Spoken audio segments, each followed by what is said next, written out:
नमस्कार फ्रेंड्स, आप सभी को एक बार फिर से हम लोग स्पेशल सेंटेंसेस का आसान ट्रांसलेशन को लेकर के हाजिर हैं।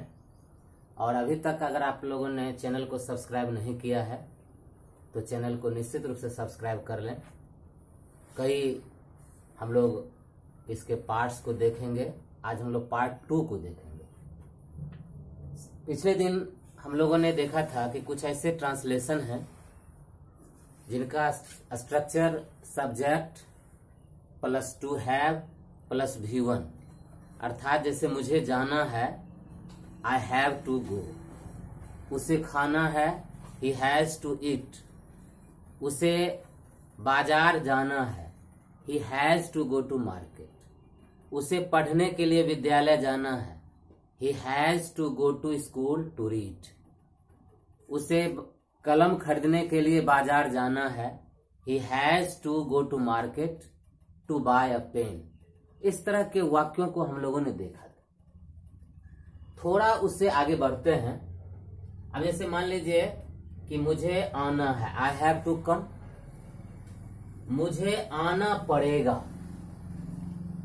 यह जो है एक तरह से फ्यूचर टेंस का है और सिंपल सा इसका ट्रांसलेशन है सब्जेक्ट प्लस शैल या विल प्लस हैव +2 +V1, यानी मुझे आना पड़ेगा आई शैल हैव टू कम। इसी तरीके से आप बना सकते हैं उसे बाजार जाना पड़ेगा he has to go to market, उसे यहां पैदल आना पड़ेगा he has to come here on foot, उसे रेलगाड़ी से दिल्ली जाना पड़ेगा he has to go to Delhi by train, उसे बस से समस्तीपुर जाना पड़ेगा he will have to go to Samastipur in bus. इस तरीके से तो उसे विद्यालय जाना पड़ेगा he will have to go to school। इस तरीके से हम इसको बना लेंगे। अब जैसे मान लीजिए कि उसे विद्यालय जाना ही पड़ेगा, उसे विद्यालय जाना ही पड़ेगा, अर्थात यह ऐसा वाक्य है जिसमें निश्चितता का बोध होता है, एम्फैटिक बल प्रदायक वाक्य।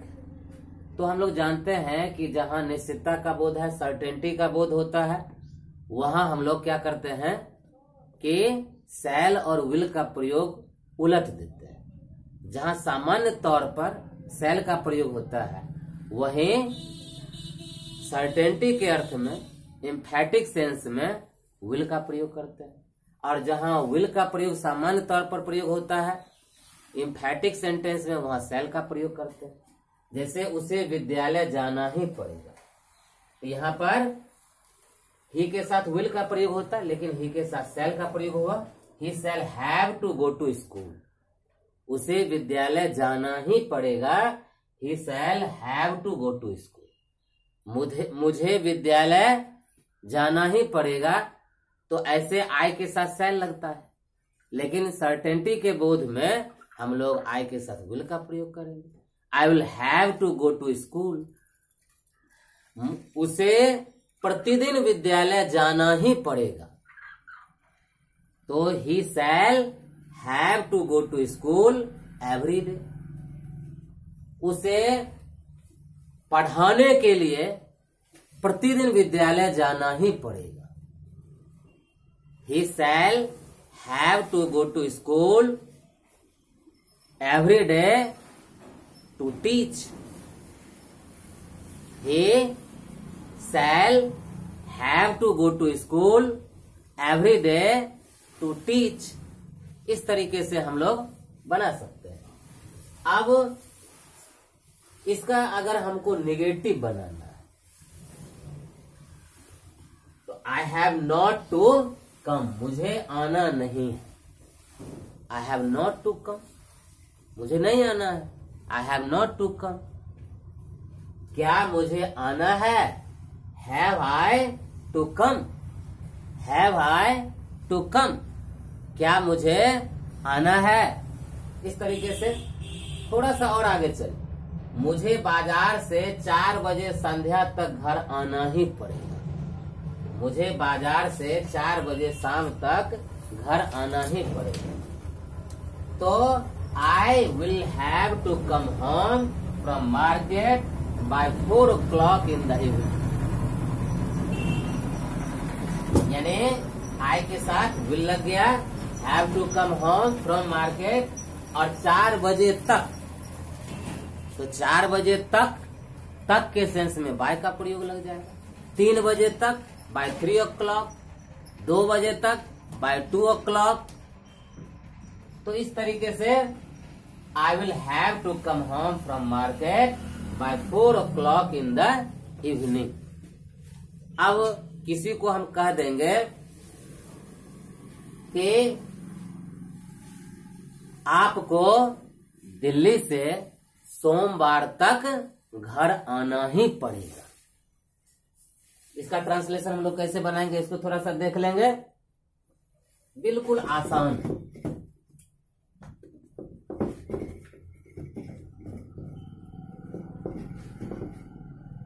आप लोगों को यू हो जाएगा और यू के साथ विल लगता है, और निश्चितता का बोध है, आना ही पड़ेगा। You shall have to come from Delhi by Monday. You shall have to come from Delhi by Monday.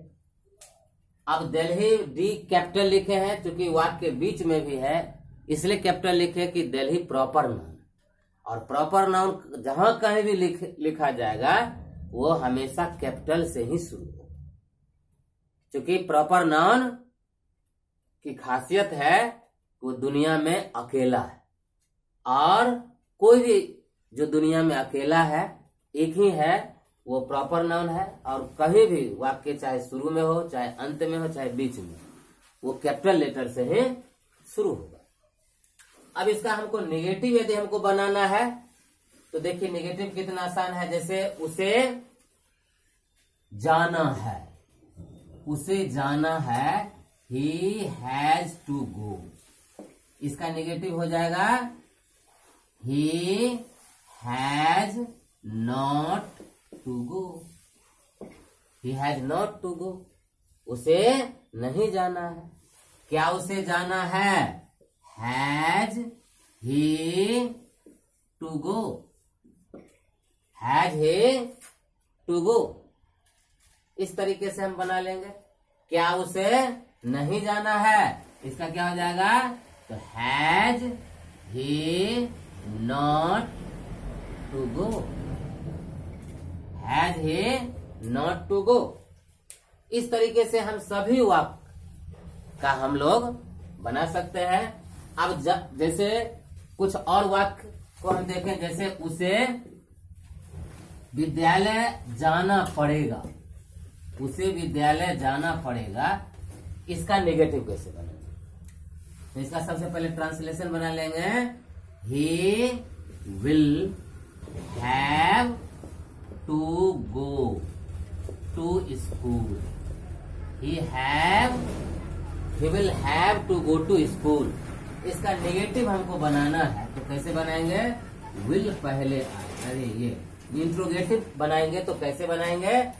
Will पहले आ जाएगा। Will he have to go to school,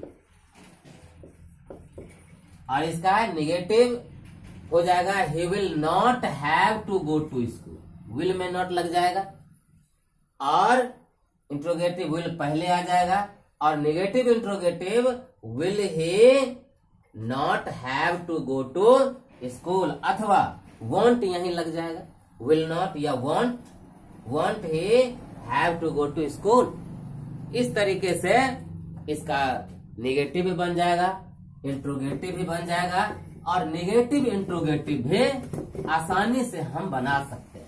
अब इसी पैटर्न पर कुछ और भी वाक्य हैं और आपको आश्चर्य लगेगा कि इसी पैटर्न को थोड़ा सा आगे हम बढ़ा लेंगे तो आपके सामने एक अजनबी वाक्य आ सकता है।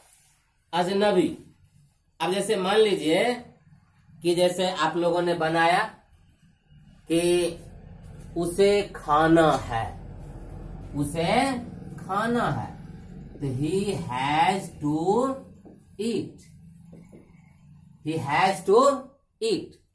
लेकिन आप कभी सोचे हैं कि उसे खाना पड़ता है, उसे जाना पड़ता है, उसे घर आना पड़ता है, उसे पढ़ना पड़ता है, उसे लिखना पड़ता है, मुझे दिल्ली जाना पड़ता है, हम लोगों को पत्र लिखना पड़ता है।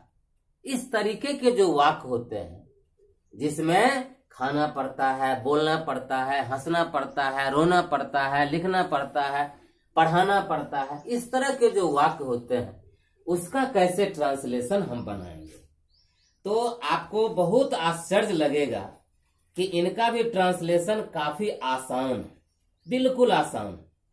अब जैसे मान लीजिए कि यही स्ट्रक्चर है, यानी जैसे मुझे खाना पड़ता है, बस I have to eat, same वाक्य बन जाएगा। मुझे खाना पड़ता है, आई हैव टू ईट। उसे दौड़ना पड़ता है, ही हैज टू रन। उसे बोलना पड़ता है, क्या हो जाएगा? उसे बोलना पड़ता का he has to speak. Same वाक्य, एकदम सेम। उसे दौड़ना पड़ता है, ही हैज टू रन। मुझे पत्र लिखना पड़ता है, I have to write a letter. बस सिंपल सा वाक्य है। और इसी का निगेटिव भी बना लेंगे, I have not to eat, he has not to speak. Interrogative बना लेंगे, have I to eat, has he to speak. Negative interrogative भी बना लेंगे, have I not to speak, has he not to speak. इस तरीके से हम उसको बना सकते हैं। अब देखिए थोड़ा सा और चेंज हम करें, ये तो पढ़ता है। अब जैसे आपको अगर ट्रांसलेशन किसी ने दे दिया कि रमेश को प्रत्येक दिन काम करना पड़ता है, क्या बनाएंगे? Ramesh has to work every day. Ramesh has to work every day. उसे पैदल प्रत्येक दिन बाजार जाना पड़ता है, he has to go to market on foot. क्या हो जाएगा? He has to go to market on foot. इस तरीके से बना सकते हैं आसानी से। अब इस तरह के वाक्य को थोड़ा सा और आगे बढ़ाएं, आपको और भी आश्चर्य लगेगा कि कितने अर्थ छिपे हुए और कितने प्रकार के हम कॉम्प्लेक्स ट्रांसलेशन इससे बना सकते हैं।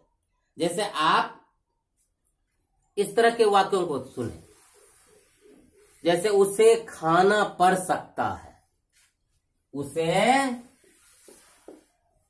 खाना पड़ सकता है, उसे खाना पड़ सकता है। अब इसका वाक्य कैसे बनाएंगे? बिल्कुल इजी है, he may have to eat. He may have to eat, उसे खाना पड़ सकता है। अब कोई पूछेगा आपको कि मुझे बोलना पड़ सकता है, क्या बनाएंगे? मुझे बोलना पड़ सकता है। बिल्कुल इसी स्ट्रक्चर पर आप बना लें, इसी पैटर्न पर बना लें। क्या बनाएंगे? I may have to speak. मुझे बोलना पड़ सकता है, I may have to speak. उसे पत्र लिखना पड़ सकता है, he may have to write a letter. इतना ध्यान देना है कि मे के बाद हमेशा हैव लगेगा, चाहे सब्जेक्ट कुछ भी। मे के बाद हमेशा हैव का ही प्रयोग होता है, अर्थात मे के बाद V1 का प्रयोग होगा, और हैव चूंकि V1 है। अब जैसे आपको किसी ने दे दिया बनाने के लिए कि उसे कल दिल्ली जाना पड़ सकता है, क्या बनाएंगे? He may have to go to Delhi, और कल टुमारो। बिल्कुल आसानी से बन गया। He may have to go to Delhi tomorrow. अब जैसे मान लीजिए कि इसका हमको थोड़ा सा और आगे बढ़ जाते हैं। जैसे आपको किसी ने लंबा वाक्य दे दिया बनाने के लिए, और आप आश्चर्य में पड़ गए कि भाई कैसे इसको बनाए, तो थोड़ा सा इसको आगे हम बढ़ के देखते हैं। जैसे उसे पढ़ने के लिए विद्यालय जाना पड़ सकता है, तो इसका कैसे बनाएंगे? He may have to go to school to read. बस, he may have to go to school to read. उसे पढ़ने के लिए प्रत्येक दिन विद्यालय जाना पड़ सकता है। He may have to go to school to read every day. इस तरीके से हम लंबे लंबे वाक्यों का ट्रांसलेशन आसानी से बना सकते हैं। इसी का हमको नेगेटिव बनाना है। मे को पहले लगा देंगे, may he have to go to school to read, may को पहले लगा देंगे। और इसी में इंट्रोगेटिव और नेगेटिव बनाएंगे, he may not have to go to school to read. इसी का नेगेटिव इंट्रोगेटिव बनाएंगे तो may he not have to go to school to read. इस तरीके से बन जाएगा। अब देखिए, अब जैसे किसी ने आपको दे दिया कि जाना पड़ सकता है, अब किसी ने दे दिया जाना पड़ सकता था, जाना पड़ सकता था। जैसे उसे खाने के लिए घर जाना पड़ सकता था। इस तरीके के वाक्य तो बस बिल्कुल आसान है। मे के जगह पर माइट का प्रयोग कर देंगे। मे के जगह पर किसका प्रयोग कर देंगे? माइट का। जैसे उसे पढ़ने के लिए विद्यालय जाना पड़ सकता था, तो he might have to go to school to read. He might have to go to school to read. वह उसे दौड़ने के लिए मैदान में जाना पड़ सकता था, तो he might have to go in the field to run.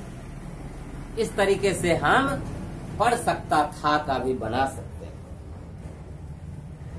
अब देखिए, अब हम लोगों को कुछ ऐसे वाक्य हैं जिनका भी ट्रांसलेशन सीखना आवश्यक है। हम लोगों को इसके बारे में भी जानकारी प्राप्त करना बिल्कुल आवश्यक है। जैसे कभी कभी आप लोगों को कोई स्टूडेंट, कोई टीचर दे देते हैं कि चलो बनाओ मैं ही तो हूं। इसको हमने पिछले सीरीज में भी बताया था कि मैं ही तो हूं, तो इसका आपने बनाया इट इज आई। ठीक है, इट इज आई। सीता ही तो है, इट इज सीता। वे लोग ही तो हैं, इट इज दे। इस तरीके के वाक्यों को आप बना चुके हैं। अब इस तरह के वाक्य हैं, मैं पढ़ता तो हूं, मैं पढ़ता तो हूं। इस तरीके के वाक्य। अब इस तरह के वाक्य में मैं पढ़ता हूं का इम्फैटिक, और इम्फैटिक का मतलब है बल प्रदायक। मैं पढ़ता हूं का हम लोग जानते हैं आई रीड होता है, इसी में डू और डज का प्रयोग करना है। तो सब्जेक्ट के बाद डू और डज और उसके बाद V1 का प्रयोग, यानी इसका जो है सब्जेक्ट प्लस डू या डज प्लस V1 का कैसे बनाएंगे? मैं पढ़ता तो हूं, I do read, I do read, I do read. वह पढ़ती तो है, वह पढ़ती तो है, she does read, she does read. Ram बाजार जाता तो है, Ram does go to market, Ram does go to market. इस तरीके के वाक्य को हम आसानी से सीख सकते हैं और बना सकते हैं। अब इसी तरीका का, जैसे मैंने खाया तो था, ये तो प्रेजेंट टेंस में है। अब पास्ट टेंस में यदि यही रहेगा तो कैसे बनेगा, इसको भी आप लोग देख लेंगे। पास्ट टेंस में मैं खाया तो था, मैं खाया तो था, क्या हो जाएगा? आई डिड ईट, डू का डिड हो गया, आई डिड ईट। उसने लिखा तो था, he did right, he did right. उसने लिखा तो था, ही डिड राइट। वह गया तो था, ही डिड गो। चूंकि सब्जेक्ट उसके बाद डिड, उसके बाद V1, डिड के बाद हमेशा V1 लगेगा, नहीं? तो इस तरीके से हम इस तरीके के वाक्य को आसानी से बना सकते हैं।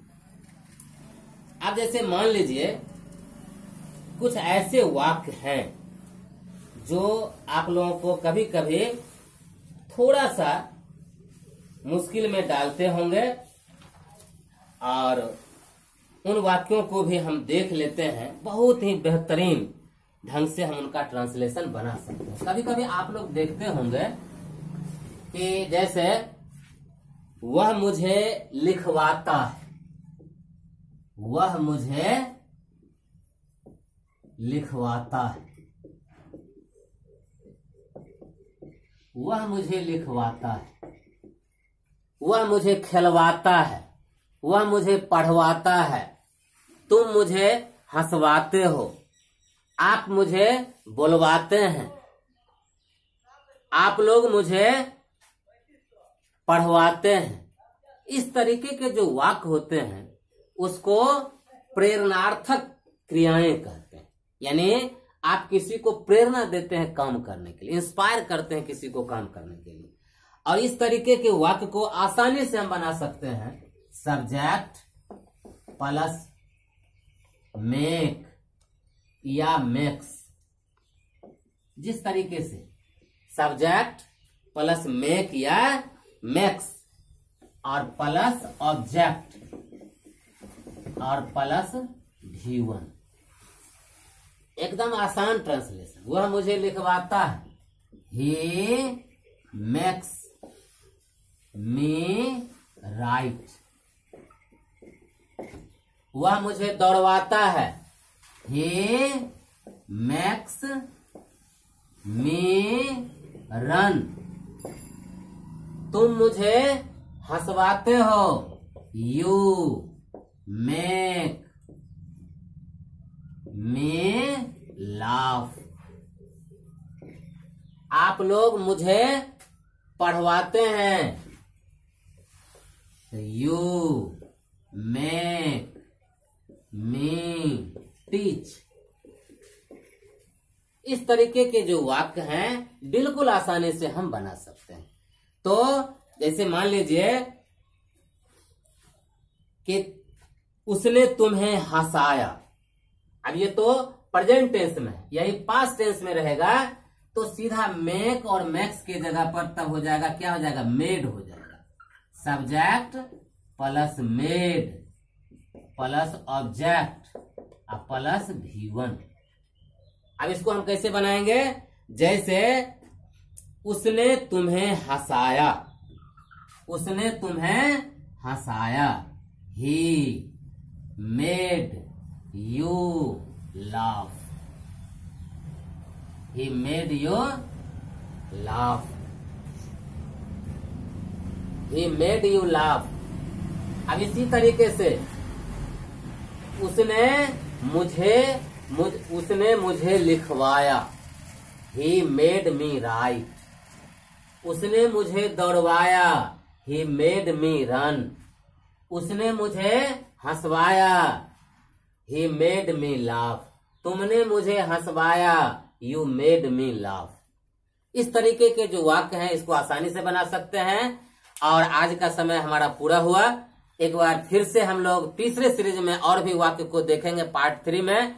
और तब तक आप यदि इस YouTube चैनल को सब्सक्राइब नहीं किए हैं तो निश्चित रूप से सब्सक्राइब कर लें, लाइक करें, कमेंट्स करें और अधिक से अधिक शेयर करें। आप सभी को बहुत बहुत धन्यवाद।